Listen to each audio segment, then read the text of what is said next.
The mind's true terror, psychological horror, it's not about jump scares, it's about what lurks beneath, the fears we bury deep inside. The ritual takes us on a journey into the heart of darkness, both external and internal. Bonds broken, fear ignited. Four friends, haunted by a tragedy, Rob's death, a robbery gone wrong. They were once inseparable, bound by years of friendship and shared memories. But that night changed everything. The bond they once cherished was shattered, leaving them with a void that seemed impossible to fill. They embark on a hiking trip, a journey meant to heal, to find closure. The forest, with its towering trees and thick mist, seemed like the perfect place to reconnect and remember their lost friend. Each step they took was heavy with the weight of their grief, but also with a glimmer of hope, a tribute to their fallen friend. They gathered around a makeshift memorial, sharing stories and memories of Rob, laughter mixed with tears as they reminisced about the good times, trying to keep his spirit alive. But beneath the surface, an undercurrent of fear and guilt lingered. Little do they know, a different kind of horror awaits, the Swedish wilderness. It is vast and unyielding, a place where nature reigns supreme. The deeper they ventured, the more they felt the forest closing in on them, its ancient trees whispering secrets of the past. Beautiful, yet unforgiving. The forest's beauty was a stark contrast to the terror that lurked within. Sunlight barely pierced through the dense canopy, casting eerie shadows that played tricks on their minds. Every rustle of leaves, every snap of a twig heightened their sense of dread. It becomes a character itself, isolating the friends, amplifying their fears. The forest holds secrets dark and ancient. As night fell, the forest seemed to come alive, its presence almost tangible. The friends found themselves lost, both physically and emotionally, as the forest's grip tightened. Whispers of the past echoed through the trees, reminding them of their unresolved guilt and the tragedy that brought them here. The forest was not just a backdrop, but an active participant in their journey, testing their limits and pushing them to confront their deepest fears. Into the unforgiving wild. The trail twists and turns deeper into the unknown. The friends find strange symbols, carvings in trees, animal carcasses. A sense of dread grows. Something is watching. The friends argue. Their grief and guilt resurface. The tragedy of Rob's death hangs over them. They are lost, both literally and emotionally. The forest preys on their vulnerabilities. Whispers in the darkness. They find a cabin, abandoned, disturbing. The air is thick with an unsettling silence, broken only by the occasional rustle of leaves. The cabin stands as a relic of forgotten times, its wooden frame creaking under the weight of years. The friends approach cautiously, their flashlights casting long, eerie shadows on the weathered walls. Each step they take is filled with trepidation, as if the very ground beneath them is warning them to turn back. But curiosity, or perhaps a sense of destiny, drives them forward. The door hanging on its hinges groans as they push it open, revealing a dark interior that seems to swallow the light. Inside, the air is musty, filled with the scent of decay and neglect. Cobwebs hang like ghostly drapes, and the floor is littered with debris. It is clear that no one has lived here for a long time, yet the feeling of being watched is palpable. They can't shake the sensation that they are not alone, evidence of a strange ritual. A wooden effigy, a creature, part man, part beast. The effigy stands in the center of the room, a grotesque figure carved with meticulous detail. Its eyes seem to follow them, and its twisted form is both fascinating and horrifying. Symbols are etched into the walls, their meanings lost to time, but their presence undeniably ominous. The friends exchange uneasy glances, realizing that they have stumbled upon something far more sinister than they had anticipated. The air grows colder, and a sense of dread settles over them. They can almost hear the whispers of those who once performed these dark rites, their voices carried on the wind. The effigy, with its outstretched arms and contorted face, seems to beckon them closer, as if inviting them to join in the ancient ritual. They resist the urge to touch it, knowing instinctively that doing so would be a grave mistake. The friends are now hunted, stalked by something ancient. Panic sets in as they realize they are not alone in the forest.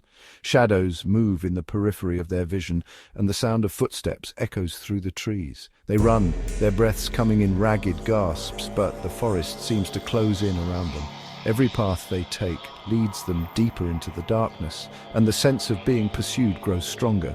The ancient presence is relentless, its malevolent energy palpable. They can feel its eyes on them, watching, waiting for the perfect moment to strike.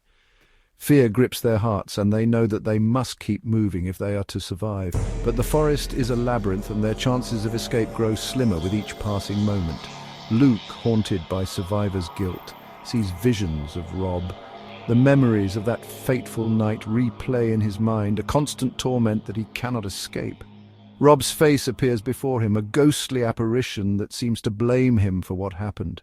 Luke's guilt is a heavy burden, and it manifests in the form of these haunting visions.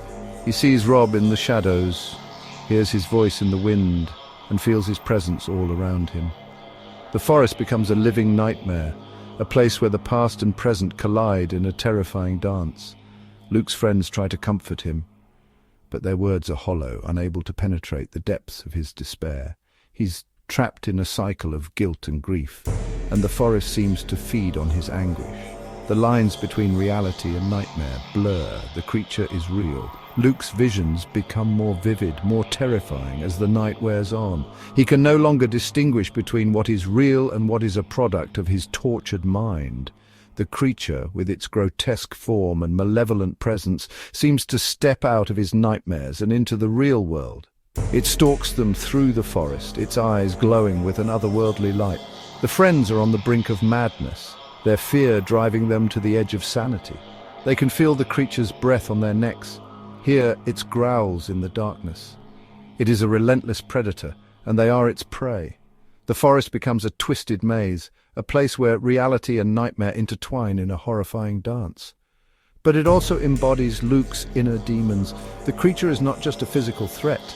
It's a manifestation of Luke's deepest fears and regrets. It embodies his guilt, his self-loathing, and his sense of failure. As they run through the forest, Luke is forced to confront these inner demons. The creature's presence forces him to face the darkest parts of his soul, the parts he has tried to bury and forget. It is a battle not just for survival, but for his very sanity.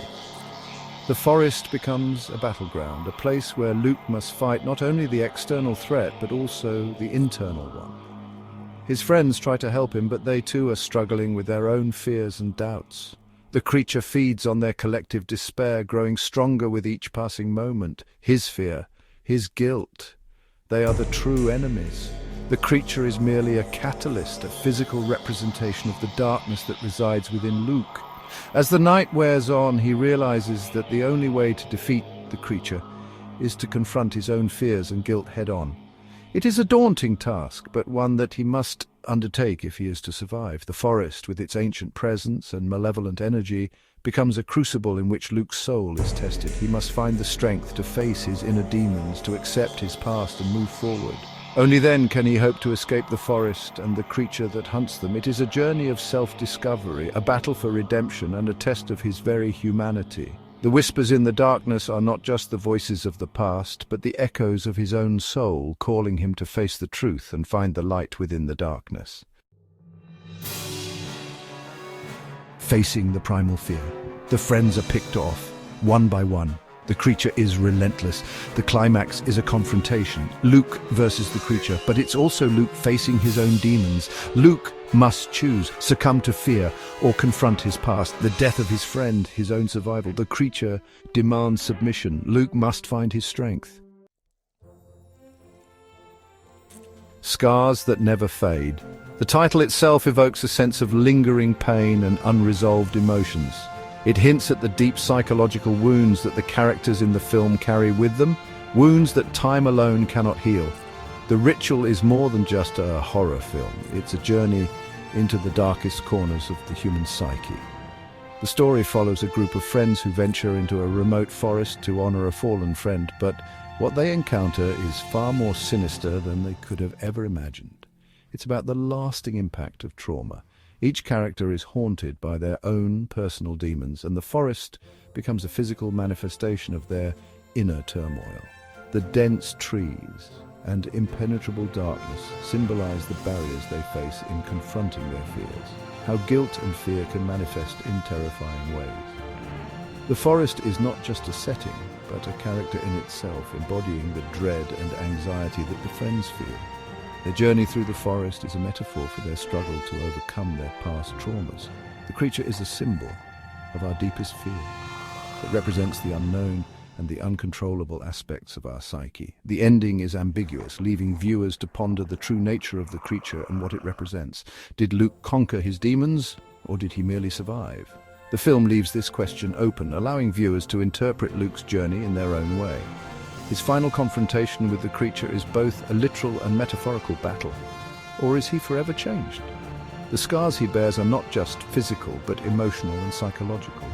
The film suggests that while he may have escaped the forest, the experience has left an indelible mark on his soul. The film leaves us with questions about the nature of fear and how it shapes our actions. It challenges us to confront our own fears and consider how they influence our lives. The forest, with its obscured paths and mysterious trails, serves as a reminder of the unknown territories within our own minds, about the nature of fear. Fear is a powerful emotion that can control our actions and decisions. The film explores how fear can be both a protective mechanism and a paralyzing force. The twisting paths of the forest symbolize the convoluted ways in which fear can manifest in our lives, and the scars that never truly fade. The lingering mist in the forest represents the unresolved issues and lingering doubts that haunt us long after the traumatic event has passed. The haunting presence of the forest serves as a metaphor for the lasting impact of trauma on our psyche.